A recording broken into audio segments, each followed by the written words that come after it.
Olá, alunos da Escola Tuiuti, tudo bem com vocês? Professor Wagner Chaves, de Geografia, trazendo mais uma aula.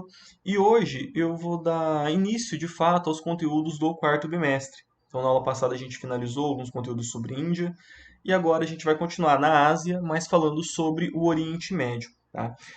O Oriente Médio, ele é palco dos principais conflitos da atualidade, e muitas pessoas não sabem os motivos disso, né? Mas são motivos históricos, religiosos, econômicos, porque o Oriente Médio é um lugar que é habitado há milhares de anos. É um lugar com uma cultura muito particular, com uma importância histórica tremenda, uma importância geopolítica, uma importância estratégica para as relações comerciais muito grande. Então, a partir daí, se a gente compreender esses fatores, a gente vai entender por que que tem tanta guerra lá, tá? Então, para isso, para iniciar esse capítulo, eu peço que vocês me acompanhem com a apostila, peguem o caderno para fazer as anotações e venham comigo para mais essa aula. Bom, pessoal, vamos começar com a localização, tá? No início do bimestre passado, a gente falou do Oriente Médio, que é uma região da Ásia, mas falamos também do Grande Oriente Médio, tá? Grande Oriente Médio envolve o quê? Envolve também Egito, envolve Marrocos, a Líbia, a Argélia, que são países do norte da África, tá? Lembrando, esses países é de maioria muçulmana, ou seja, são muçulmanos, mas não são árabes, eles são berberes, outra etnia, tá? Árabes serão esses aqui da Península da Arábica. Os iranianos, por exemplo, eles não são árabes, eles são persas, diferente, tá bom? E nessa ideia de Grande Oriente Médio, a gente poderia também mencionar países aqui da Ásia Central, Turcomenistão, Cazaquistão, que são países com maioria muçulmana também. Então, o elemento comum, o denominador comum dessa região aqui é a religião islâmica, tá? Mas vamos fechar o frame aqui, vamos levar em consideração só esses países apresentados nesse mapa, tá? São eles Turquia, Chipre, Síria, Líbano bem pequenininho aqui, Israel, Egito, a parte asiática do Egito, não é? Jordânia, Iraque, Irã, Afeganistão, Arábia Saudita, Iêmen, Omã, Emirados Árabes Unidos, Catar e Bahrein. Tá? Então, esses aqui são os países que compõem tradicionalmente o que nós chamamos de Oriente Médio. Beleza? Bom, é uma região, pessoal, que tem uma importância estratégica muito boa, tá? Ela está posicionada de uma maneira muito importante para as relações comerciais do mundo. Então, o primeiro ponto que eu quero mostrar para vocês é esse aqui, esse primeiro círculo na Turquia, tá? Aqui nós temos o Estreito de Bósforo e o Estreito de Dardanelos. Na primeira avaliação do bimestre passado, eu falei um pouco sobre eles, né? Eu fiz uma questão sobre eles, que era um ponto muito importante. Por quê, gente? Ele é a porta de entrada ou de saída, depende da onde você vem, da Ásia com a Europa. Então, durante muitos séculos, se você saía da Europa para a Ásia, passava por Istambul. Istambul, que na época se chamava Constantinopla. Tá? Se você saía da Ásia e vinha para a Europa, tinha que passar por Constantinopla. Não tinha outro trajeto, tá? Porque lembrando, essa região aqui da Geórgia e Azerbaijão é montanhosa. Aqui, Uzbequistão, Turcomenistão, montanhosa também. Então, tinha que passar por Istambul, tá? Pelo Estreito de Bósforo e por Dardanelos. Não tinha outro caminho. Tá? Outro ponto é esse segundo círculo aqui, onde a gente tem o Canal de Suez e o Golfo de Suez. Tá? Lembrando, pessoal, o Canal de Suez ele é um canal artificial, ou seja, ele não existia, ele foi feito, foi escavado um canal ligando o Mar Mediterrâneo ao Mar Vermelho. Desse modo, não é mais preciso fazer aquele contorno da África para chegar até a Ásia, para chegar até na China, para chegar até a Índia. Tá? Isso encurtou a viagem, essas viagens marítimas, na metade do caminho. Eram 20, acho que era 20 mil quilômetros, passou a 11 mil quilômetros. Tempo se tornou mais rápida, as mercadorias se tornaram mais baratas também, porque chegaram mais rápidos, os custos de transporte diminuíram. Então, uma região bastante importante. E hoje, ainda hoje, ela é importante porque boa parte das trocas comerciais tem que passar pelo Canal de Suez, tá? Então, as trocas entre Europa e Ásia passam por Suez. Petróleo que sai da Arábia Saudita, aqui do Oriente Médio, passa pelo Canal de Suez, exceto aqueles que saem por oleodutos, tá? Mas se é por navio, passa pelo Canal de Suez. Toda a economia dessa região aqui da África, da costa oeste, da costa índica da África, passa pelo Canal de Suez. Não tem como não passar, tá? Então, ainda hoje é uma região bastante movimentada em termos de transporte marítimo, beleza? E por fim, a gente tem essa última região aqui, que é o Estreito de Hormuz, tá, gente? Por que que o Estreito de Hormuz é importante? Bom, a gente tem aqui ao seu entorno Irã, Iraque, Kuwait, Arábia Saudita, Emirados Árabes, Catar, Bahrein. Todos esses países grandes produtores de petróleo, tá? Então, esse ponto aqui, ele é o posto de gasolina do mundo. Boa parte do petróleo extraído do planeta Terra está nessa região, ele é negociado nessa região e ele é abastecido, os petroleiros que seguem aí em direção à África, que seguem em direção à Ásia, à Europa, aos Estados Unidos, que é o principal comprador. Então, nesse espacinho aqui, ó, passam muitos navios. Navios do Irã, do Kuwait, do Iraque, da Arábia Saudita, Catar, Bahrein, passam por esse espaço aqui, beleza? Exceto quando é distribuído por oleoduto ou gasoduto, tá, gente? Mas aí é só Europa e Ásia, tá? E um pouquinho na África. Estados Unidos, que é o maior comprador, vem por petroleiro. E se o Brasil comprar petróleo da Arábia Saudita também, vai passar pelo Estreito de Hormuz, tá bom? Bom, pessoal, e como vocês sabem, essa região ela é riquíssima em petróleo. E toda a riqueza que existe na região é financiada pelo petróleo. Tá?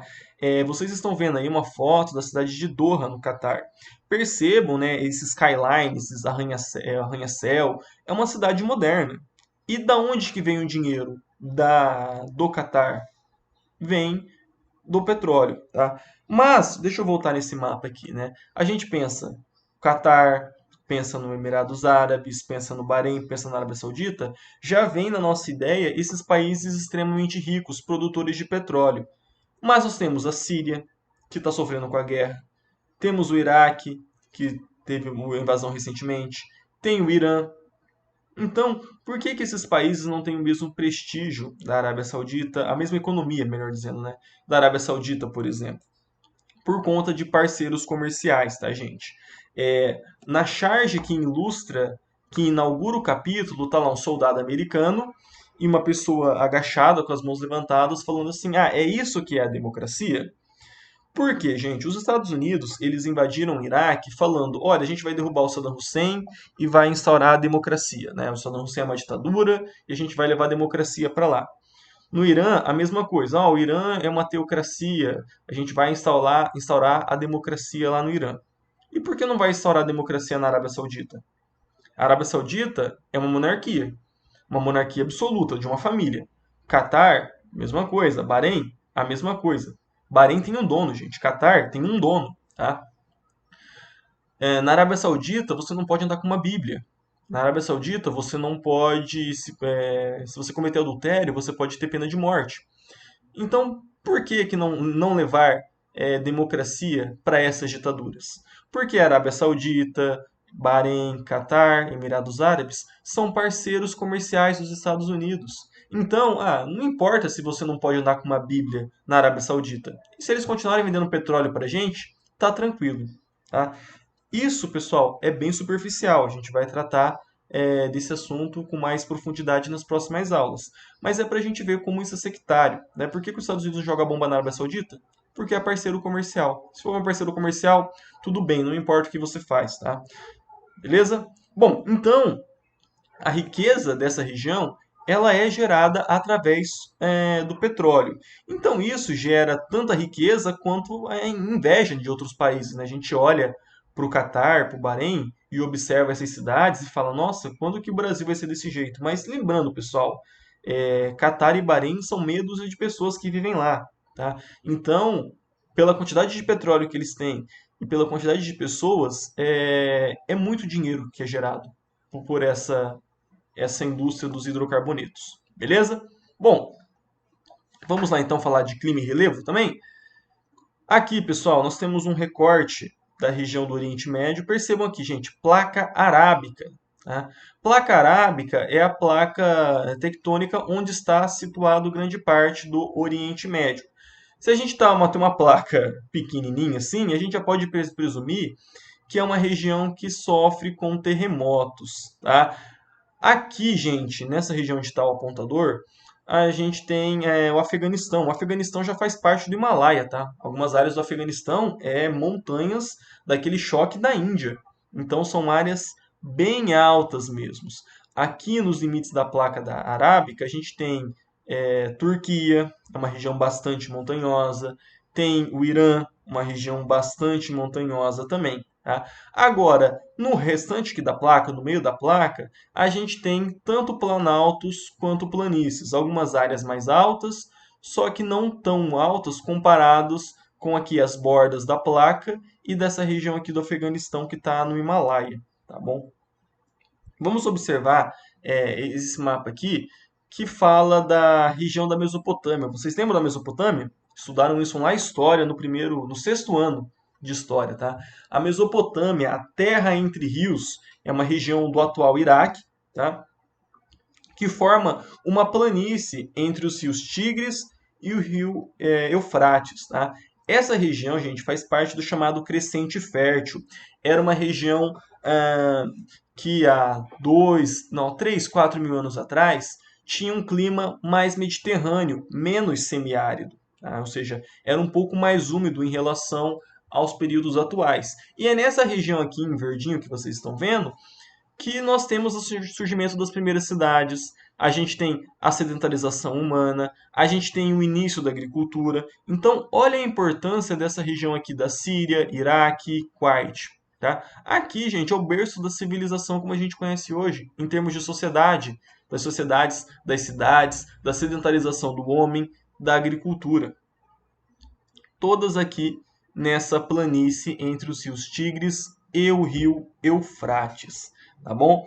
E aqui nós temos um mapa de hypsometria. O que é um mapa de hypsometria, gente? Ele é um mapa de relevo. Então, as cores mais escuras, né, as laranjas e marrons, indicam os pontos mais altos do relevo. E as cores mais claras, o amarelo e o verde, indicam os pontos mais baixos, tá? Então, observem que aqui, na parte oriental, a gente tem o quê?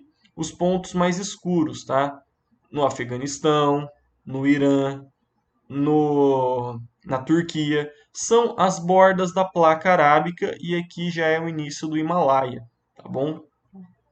Do outro lado aqui, na Península Arábica, a gente tem alguns pontos mais altos aqui no Planalto da Arábia, onde está esse laranja um pouco mais escuro e esse amarelinho aqui, e toda essa área em verdinho, que são as áreas de planície, tá? Sobretudo aqui a planície da Mesopotâmia, que a gente acabou de ver, tá bom? É importante dizer, pessoal, que nessa região aqui da Península da Arábia, a gente tem solos sedimentares, ou seja, as rochas que desagregaram, formaram sedimentos e deram origem a esse solo aqui. E quando a gente vai procurar petróleo, a primeira coisa que a gente faz é analisar o tipo de solo.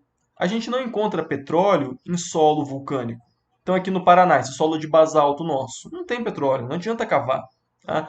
Agora, aqui, a gente tem depósitos sedimentares de origem marinha. Então, isso explica por que tem tanto petróleo nessa região, por que tem tanto gás natural nessa região. A gente consegue olhar pelo solo, opa, origem sedimentar, tem petróleo, tem gás natural, tá bom? E a gente pensa em Oriente Médio e pensa num clima semiárido, um clima desértico, um clima mais seco, como de fato ele é. Embora, como eu mencionei aqui, já foi uma região mais úmida, de clima mediterrâneo, tá?